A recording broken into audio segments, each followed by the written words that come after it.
वालेकुम, टीम 10 की जानिब से बात कर रहा हूँ। ये जो हम स्टार्ट कर रहे हैं ये हम basic to advance learning start कर रहे हैं, ठीक है, जिसके ऊपर आपको इंशाल्लाह लेक्चर्स मिला करेंगे।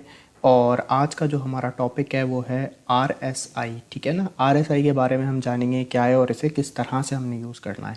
तो आपने क्या करना है, आपने ट्रेडिंग व्यू पे आ जाना है और अपना कोई भी चार्ट आपने ओपन कर लेना है। मैंने BTC US डॉलर का चार्ट ओपन किया हुआ है।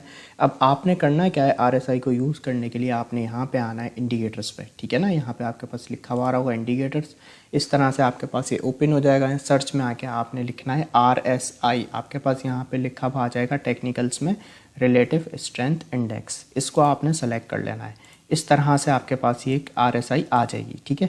अब इसको मैं थोड़ा सा आपको समझाता हूँ कि ये आपको दो लाइंस बनी हुई आ रही होंगी, ठीक है। इस तरीके से आपके पास ये आ रहा होगा। अब इसके अंदर आपने करना है क्या है, यहाँ पे आपने सेटिंग्स में आ जाना है। यहाँ पे आपके पास सेटिंग्स का ऑप्शन आ रहा होगा।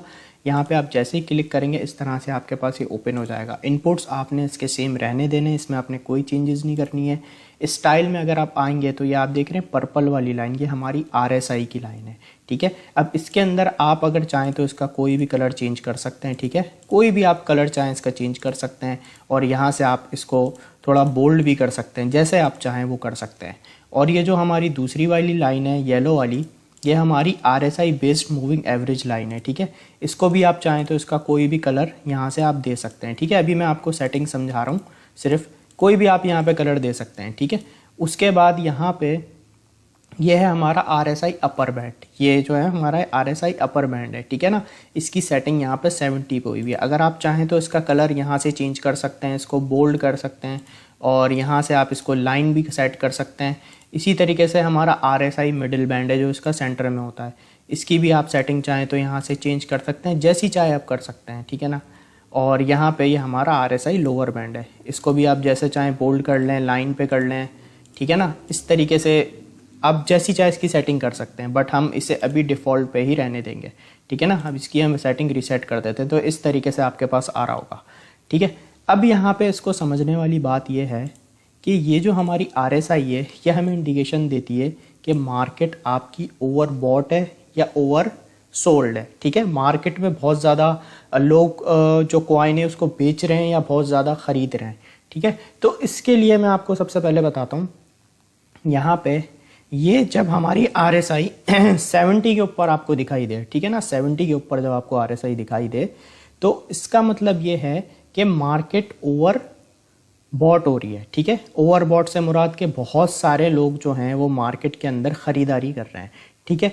और जब भी मार्केट ओवर बॉट हो तो उस पर हमें हमेशा एग्जिट करना होता है, ठीक है। यहाँ पे आपने नज़र रखनी है, जब भी RSI 70 पे आए तो इसका मतलब ये है कि मार्केट ओवर बॉट हो रही है, ठीक है।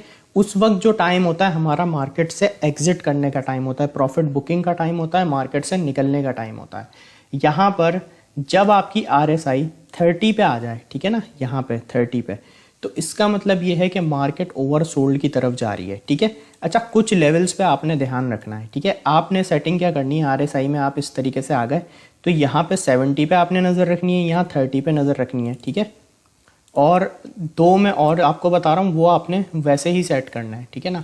जैसे यहाँ पे 70 और 30 हो गया, ठीक है। 70 मतलब ये जो मार्केट है वो बहुत ज़्यादा ओवरबॉट की तरफ जा रही है, ठीक है ना। और यहाँ पे जब 30 पे हो तो मार्केट ओवर सोल्ड की तरफ जा रही है। तो आपने यहाँ पे क्या करना है, एक सेटिंग और करनी है, इसको आपने एक यहाँ से लाइन लगानी है, ठीक है। और इसको आपने यहाँ पे 80 पे सेट कर देना है। यहाँ पे मैं आपको सेटिंग्स बता रहा हूँ, ठीक है ना। ये अब आपने 80 पे सेट कर लिया, आप चाहें तो इसका कलर भी चेंज कर लें। और यहाँ पे आपने एक अगेन से यहाँ पे हॉरिजॉन्टल लाइन लेनी है और उसको यहाँ पे बना देना है और उस पे आपने इसकी सेटिंग रख लेनी है 20, इस तरह से, ठीक है। तो ये इस तरीके से आप RSI के अंदर एक सेटिंग हो गई है, ठीक है। अब यहाँ पे आपने ख़रीदना और बेचना कब होता है या एंट्री और एग्जिट कब लेनी होती है मार्केट के अंदर, कि जब आपकी ये 30 से नीचे आपको दिखाई दे मार्केट ओवर सोल्ड की तरफ जा रही है तो उस वक्त आप थोड़ी सी एंट्री ले सकते हैं, ठीक है ना। सिर्फ आपने RSI की बेस पे कभी भी एंट्री नहीं लेनी होती है, हमें और डिफरेंट चीज़ों को भी देखना होता है। बट आप अगर सिर्फ इसके लिए आप यहाँ पे 2-3 चीज़ों को और भी देखें, ठीक है ना, हम आहिस्ता आहिस्ता आगे पढ़ेंगे। बट यहाँ पे अगर आपको 30 से नीचे अगर ये RSI दिखाई दे तो आप थोड़ी सी यहाँ पे बाइंग बना सकते हैं।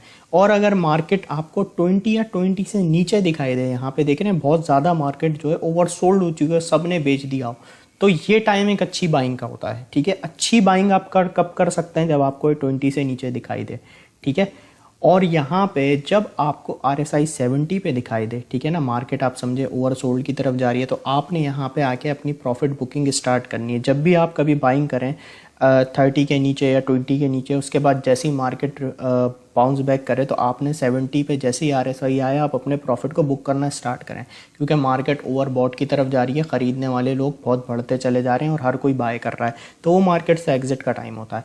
तो यहाँ पे जब आपको 80 पे दिखाई दे तो आपने अपने प्रॉफिट बुकिंग लाजमी करनी है। जब मार्केट बहुत ज़्यादा ओवरबॉट की तरफ जा रही हो तो आपने यहाँ पे ज़रूर अपनी प्रॉफिट बुकिंग करनी है। ठीक है, सिंपल ये कॉन्सेप्ट है, आपने सिर्फ अपनी इन नंबर्स पे नज़र रखनी है। 70, ठीक है ना, 70 और 80 ये आपके ओवरबॉट जोन है। ठीक है, और 30 और 20 आपके ओवरसोल्ड जोन है। जब इन जोन में मार्केट आएगी 30 और 20 के बीच या 20 से नीचे, तो इस वक्त आप थोड़ी बाइंग करेंगे। और सेलिंग आप कब करेंगे, जब 70 और 80 के बीच में हो या 80 प्लस पे जा रही हो, तो आप अपनी सेलिंग स्टार्ट कर सकते हैं। अब हम ज़रा चार्ट्स पे देखते हैं कि यहाँ पे किस तरह से यहाँ पे RSI हमारी वर्क कर रही है। अब यहाँ पे एक चीज़ आप देखें, RSI ने यहाँ पे 30 पे आई, ठीक है ना, इस जोन पे आप देखें ये RSI हमारी 30 पे टच करी डेली टाइम फ्रेम में, और यहाँ से फ़ौरन से मार्केट एक पंप कर गई। अब यहाँ पे आप देखें, यहाँ RSI हमारी 30 पे थी और इसने हमें यहाँ पे इंडिकेट दिया कि भाई मार्केट ओवर सोल्ड पे, ठीक है, आप बाय कर सकते हैं। तो जैसे ही यहाँ पे हमने बाइंग की तो आप देखें मार्केट में कैसा एक पंप आया। बिटकॉइन के अंदर यहाँ पे ऑलमोस्ट 33% का पंप आया। तो ये यहाँ पे हमें एक इंडिकेशन मिली कि भाई यहाँ पे आप बाइंग बना सकते हैं, RSI के थ्रू ये हमें इंडिकेशन मिली। ठीक है, अब इसी तरीके से ज़रा हम यहाँ पे देखते हैं कि मार्केट कब हमें ओवरसोल्ड कंडीशन के अंदर दिखाई दी। ठीक है, अब यहाँ पर अगर हम देखें, मैं आपको एग्जाम्पल दिखाता हूँ। यहाँ पे देखें आप, RSI 70 पे टच हुई, ठीक है ना, इस जोन पे यहाँ पे, इससे हमें क्या इंडिकेशन मिली कि भाई मार्केट जो है वो ओवरबॉट की तरफ जा रही है। ठीक है ना, मतलब बहुत सारे लोग खरीद रहे हैं। तो मैंने आपको क्या बताया, जब भी मार्केट ओवरबॉट में जाए हमें मार्केट से एग्जिट लेना है।